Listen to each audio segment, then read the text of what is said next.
So you want to move into your main topic? Sure thing. All right.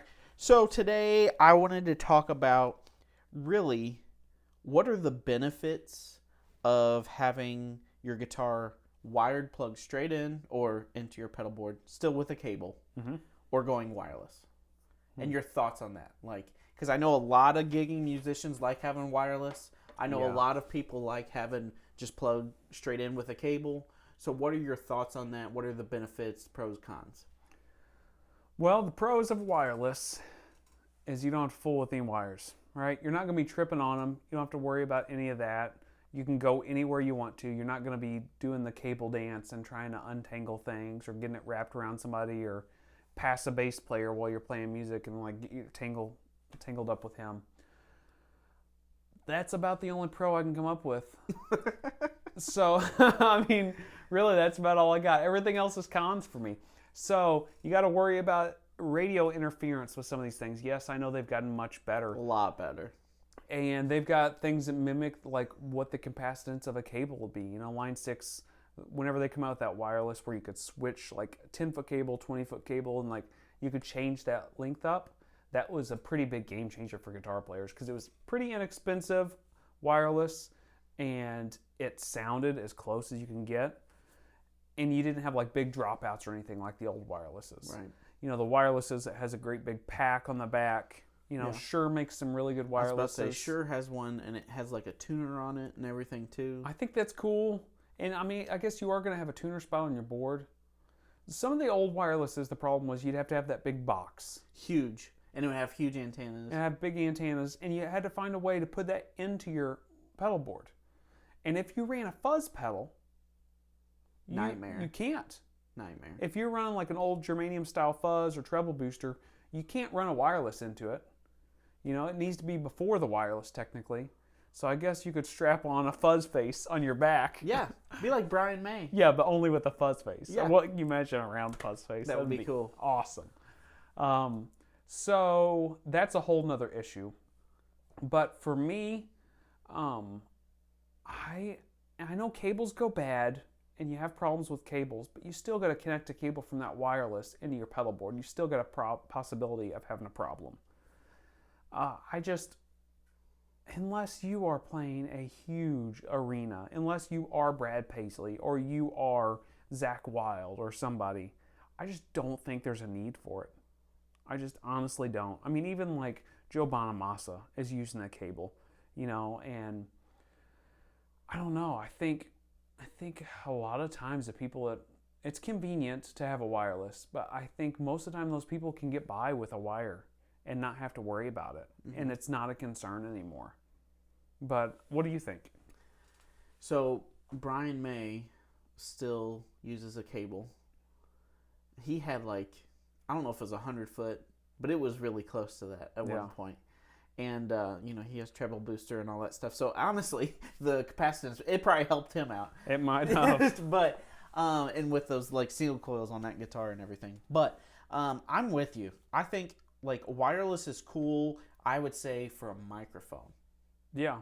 If you are a singer and you're trying, let's say you got a bunch of instruments on stage with you and you're moving around, I think it's actually really cool for a mic. I think for mics it's a different story. But with a guitar, it's still hard to beat a cable. Because a lot of times you're not going to be more than 25 feet away. Yeah. And you've got less guesswork involved. Is this the batteries? Is this the actual adapter that plugs in? Is it some weird wireless signal that's causing a problem? Is it some transmitter versus, well, I know it's from here to here. Let me just replace this. Yeah. And if you've got a pedal board, you got a 10 to 20 feet cable from your amp to your pedal board. So you're at the front of the stage already. Right. And then you've got 20 feet from there to walk around. Right. Like, I don't know. Yeah, for a lead singer, I get it for a wireless mic. Right. For backup singers, I don't like it. What does it matter? Why would a backup singer? Well, not backup singers, but like a guitar player that's playing guitar and singing backup. Like if I'm not saying you have to have a wired or wireless mic. Yeah. I'm just saying, like, I see why singers just in general have wireless mics. Yeah, I do too. Like I don't fault anyone for having a wireless. I see mic. why Angus Young has a wireless. Yeah. You know what I mean? I mean, that wild man's all over the place, and Right. it totally makes sense. But I think for the average musician, which is who we are and who we're, trying to What talk the channel's about. I think it's extra expense because it's going to be expensive. They're going to wear out. You're going to have problems with them. You got the headache of the batteries or the charging. Like some just take a actual charge. Yeah. You plug it into a wall. For I think Boss makes a really cool one now. Where it's just like a little adapter thing you plug into the guitar. Right. And I think it's awesome. Sure makes good stuff. Yeah, but I just don't find a need for it. I think it's a problem. It's a problem waiting to happen. We're agreeing a lot on this episode, which is terrifying to me. I know. But I think it's not a good thing for most guitar players. I think if you can any way to keep a wire connected to your guitar, you're better off. Eddie used to run a 100-foot cable all the time. Whenever I saw him play, I guess it was like 2006, somewhere in there, something like that. He was playing, and he had this big long thing that was sticking out of the back of his guitar. And it stuck out like a foot and a half, something like that. And it had like a D-ring on it. And you could see, like, what in the world is that going on? He plugged his cable into his guitar, and it looped up over there, like way behind him, so that whenever he was running across the stage, he wouldn't step on his cable, or it wouldn't cause him any problems. It was like an extender, so it would keep his cable away from him. He was playing these massive arenas, and he had a giant, like 50-foot, 100-foot cable. Right.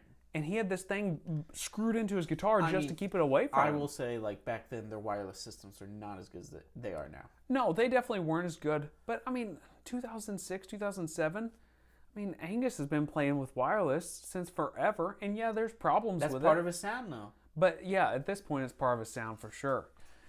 And I don't know. I think if you can get by and find a way to make a cable work, you're probably better off. For a average musician, yeah, or guitar player, yeah, it's hard to go wrong. Use the shortest cable you can from your amp to your pedal board. If it's 10 foot, 15 foot, 20, 25 feet, 30 feet, whatever it is, use the shortest cable it can get from your pedal board to your amp. And then use whatever length you need to use for the other one. I think most people get by with 20 feet, 25 feet, maybe 30 at the most. So anyways, what do you all think out there? Do you want a wire or do you want to be wireless? So that's a question you have to ask yourself. But hope you guys enjoyed this episode, and we will talk to you soon. See you next time.